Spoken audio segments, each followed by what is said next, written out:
And as you did that, what did you discover about yourself? That parenting starts with me first, that I needed to raise my inner child first before I could raise the real child outside of me, the real child in front of me.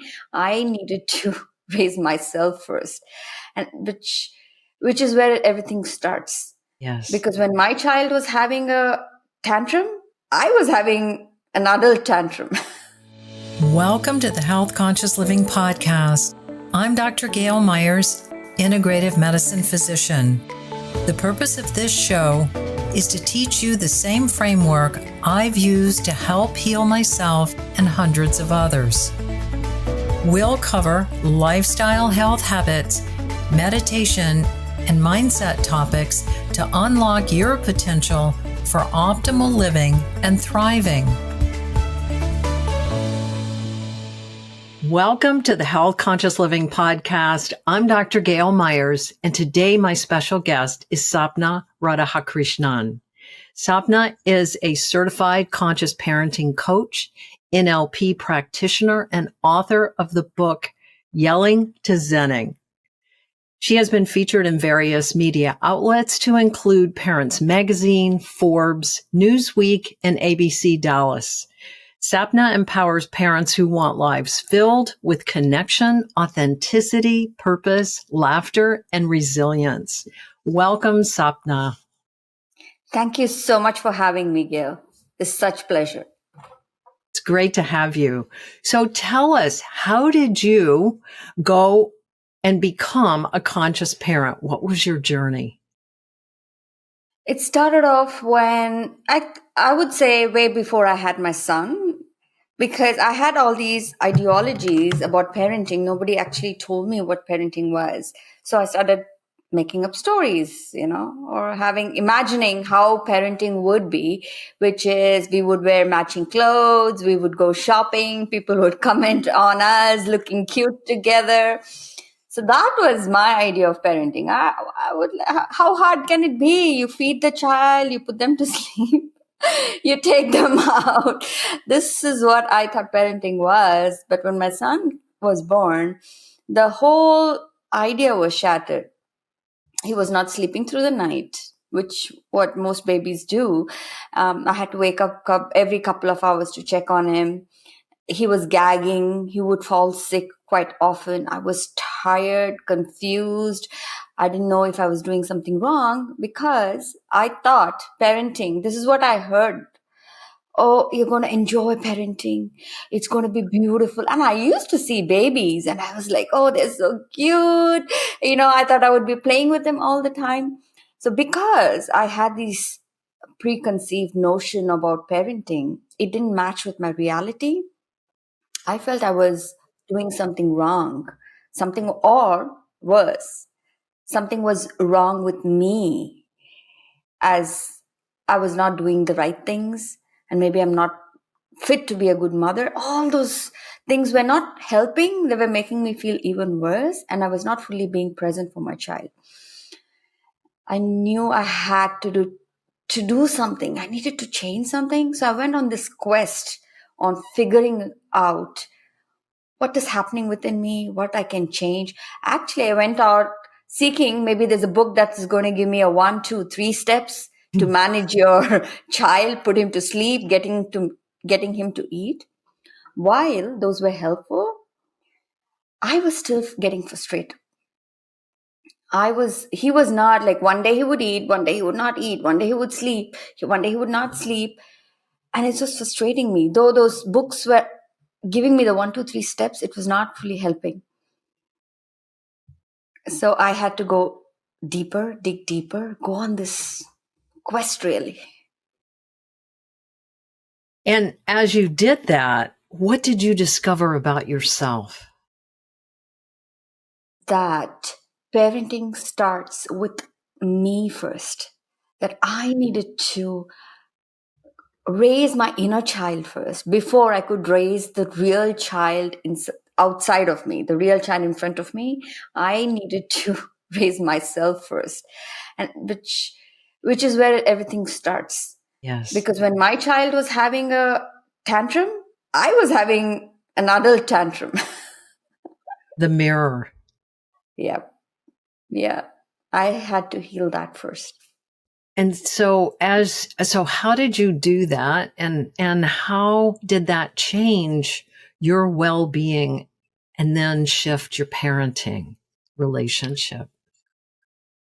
I was baffled at all this knowledge that's not mainstream. Mm. Nobody talks about these things.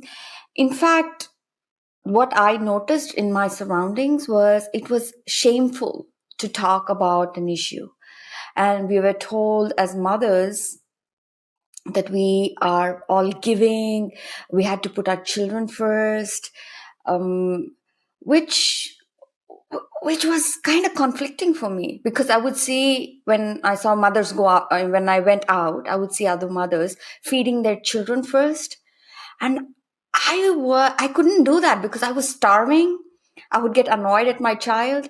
But the story or this belief that I needed to take care of my child first was coming on in my forefront. I was hungry. I was frustrated. I was like, okay, come on. I need to shift this. So I had to break some patterns, meaning I had to be okay with what other people thought.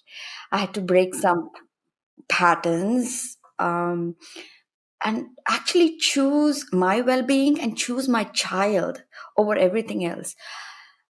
Beautiful. In every aspect, what classes he takes, how is he doing in his studies? Is he a good sports person? How much is his grading in math? All that I had to put aside and focus on my child, attune to my child. That attunement came from attuning to myself. Beautiful. And I learned through tapping into myself, and that started my journey to go deeper into meditation. That's how it happened, step by step. And so as you went deeper into meditation, you went deeper to connect with yourself, with your authentic self, your real self. And what changed for you at that point? And then how did that bring out the authentic child that you were raising? When I went into meditation, I had to sit with myself, all parts of myself that I was carrying, not only parenting, Gayle, in every aspect, at my work, with my spouse, with my friends, with the relationship with myself. Everything came to the forefront. I had to look into every aspect of my life, every story I was believing, every wound that was unhealed. I had to sit with that. Meaning what? I had to sit with the sensations that were showing up.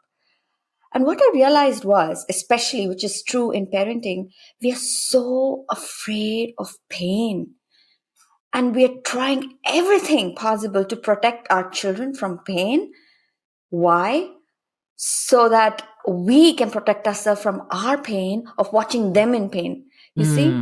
Mm-hmm. Because nobody taught us how to sit with the pain. So as I learned, these are just sensations. I'm just saying but there's so much in it. These are sensations in the body, and they are passing. There's nothing to be scared about them. They just come and go. You don't have to react to them. Mm-hmm. I was able to bring that presence into my relationship with my child, meaning what? When he is going through the ebb and flow of life, he is going through some kind of disappointment in life. This is what life is, right? Ebb and flow. There are happy moments, there are sad moments, we are disappointed, we are frustrated. I was able to be present with him, meaning he could see that there's nothing to be afraid of. This passes by. I was not reacting as much. So I was holding space for whatever he was feeling. So that reduced the fear in him, which was so helpful, because he would go through the emotions and come out of it very fast. Nice. Rather than making it bigger, I would get frustrated, he would get frustrated, and it gets stuck in the body. Yes. Yeah, you know this as a doctor, you know this. Yes. Two things happen. It's better that the emotions are all out instead of in, right? Mm. That starts with the parent. And it's so important. I talk about that we're spiritual beings on a human adventure to learn and grow and gain wisdom and share our gifts with the world. And in that journey, we have this experience of life and love and relationships with ourselves and others. And those feelings are information, but they don't have to rule us, right? They're information, but there's a part of us that's so much greater. And that when we connect with that part of us, that's where the wisdom, the peace, the greater vision, the greater perspective. And to teach a child that, because don't you think they pretty much come in with that? And then they learn because of all the stuff going around them and all the generational patterns that are in their lives that they're here to learn from and heal as well. They can begin to see that this isn't like a permanent condition. It's like feelings are the moment. They're telling us something. And then as we can connect to that deeper part of us that's at peace, then we get to come out of it on the other side much, like you said, much faster. Yes. One of the most, innocent, sincere thing a parent wants is for the child to be happy. You ask any parent, what do you want for your child? They would say, I want them to be happy. But what they're missing out is, have you seen any life form go through that? Happy, happy, happy, happy. I wish we were taught how to go through every emotion, not just happiness. Yeah, even that is fleeting. But how do you go through all emotions? That would be so empowering because then we are not reacting constantly. Yes. We're responding. Yes. Yeah. Yeah, that's so beautiful. Yeah, that's what meditation taught me. Me too. To respond from our inner wisdom, our inner divinity, and not reacting to the world and reacting to how we're reacting to the world. And that in and of itself is such a gift. What happened at that point for your son? As you connected deeper with yourself, he started to relax, right? He started to be able to feel his feelings and move through it. And how did that, so on the other side of that, how did it not change, but how did it free him? First thing, it's not perfect. There are some days that we do lose it. He does lose it. I want to be upfront about that. What was really helpful was, first thing, he's not scared. He can articulate what's going on. We are not making assumptions about what each other is feeling. And, we make up stories, especially children. It's impossible, nearly impossible for a child to say, my parent is having a bad day. When a parent is yelling, it's impossible for a child to say, my parent is having a bad day. They love me very much, but they don't mean what they're saying right now. They think my parent is mad or angry at me. Something must be wrong with me. You know how that snowballs into low self-esteem, snowballs into other areas. So one thing happened when I started to learn this language of emotions was I was able to translate his emotions, pass on that knowledge to him about emotions. Secondly, I was able to say when I would get angry and yell, I would tell him, see, when I'm yelling at you, no matter what the reason is, I can always tell you calmly. But if I'm going through emotions, please tell yourself my mom is going through something. It's not about me. Because that is the truth. I love you very, very much. But when I'm yelling, please tell yourself, my mom is going through something. At one point, my yelling had become so high, I would tell him, just walk away or tell yourself mom is having some kind of a fever, like a viral fever, how we all have. I didn't want to say, think that your mom is crazy at that time, but I would tell him, think like, how when we fall sick, we are not able to be our fullest selves. Just think that mom is feeling sick right now. She's ill right now. She'll be back to normal. I was able to say that to him often. I would say that often. That's one thing. He would not take my reactions towards him personally. And the second thing was, he was not afraid of failing. Well, while that is humanly, we are humanly wired to be a little scared and disappointed because we all want to win when something is important to us. Mm-hmm. But that brought up a little bit of resilience in him because he was not too attached to the results. We don't want children who don't fail. We want children who don't give up. Right. That only happens when they do not attach their achievement to their identity. That's another thing that happened. Because if he didn't do well in math, if he didn't do well in something, if he got into some kind of a trouble with the teacher, we would have these conversations about what's happening. And I would consciously, because of what I had learned, I would tell him he is not his behavior. He's a good person. Something happened. Let's talk about what happened. When we did that, he separated his identity from his actions. So we were able to change his actions, which was much easier. So these are the two things which was so helpful for me as a person, as a mom, as somebody who would go out in the world. That was very helpful because I would bring all that knowledge in parenting to every aspect with my co-workers, with my spouse, with myself. What's happening here? I'm feeling something. Something has been triggered in me. That was something I practiced. So it was helpful to me in all areas of life. Beautiful. Recently, you were featured in Forbes and you spoke about conscious parenting through divorce.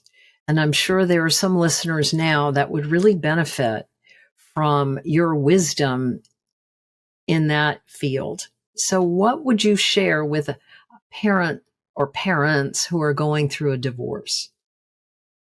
Yeah, any change, any big major change in our life is going to bring up a lot of emotions in us. Because it's like when you're changing a house, right? A lot of accumulated stuff is going to come out. So we can clean that stuff. So expect it. Some change is going to bring up emotions. And look for those patterns. What triggers whatever you're feeling, the anxiety, or you feel like yelling, or you're frustrated, are you tired constantly? Notice all those patterns. And what's triggering that? Is it a mail from your ex-spouse, or is it an email from the lawyer, or is it an email from your boss, or what's triggering those emotions? Keep a check on that. Get help if you need it, because you're going through a major change in your life. You can use all the support you can need, and be kind to yourself. These are some things I think if they take in small amounts, it's going to help anybody. It's going to help navigate the process for sure, for everyone. Mm-hmm. No. Yeah.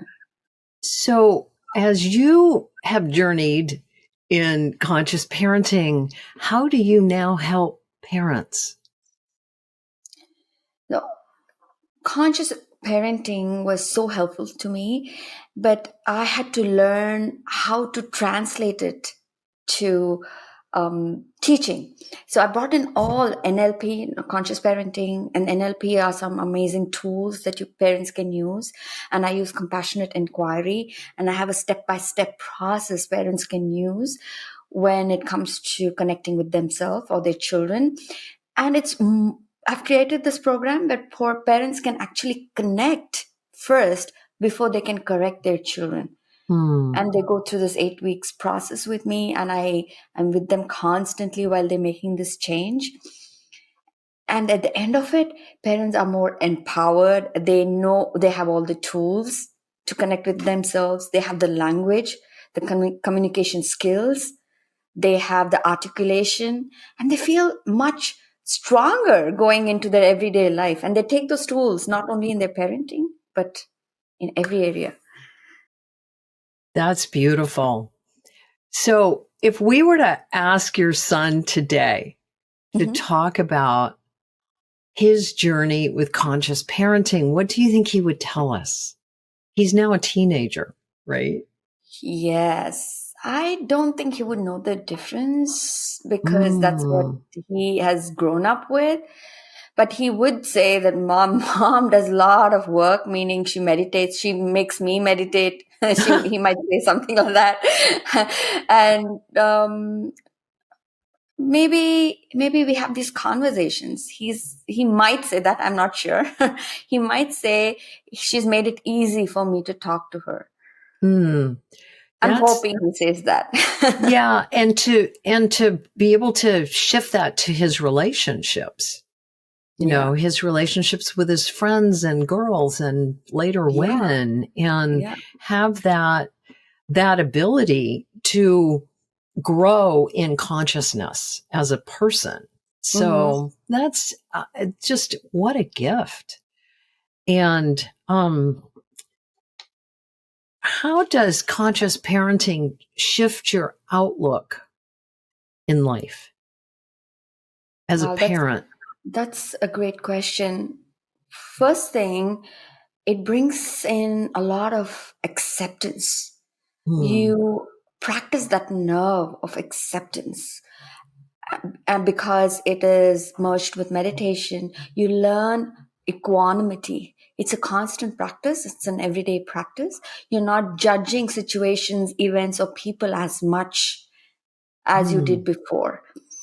You move towards peace a little closer day by day. That's what I would say.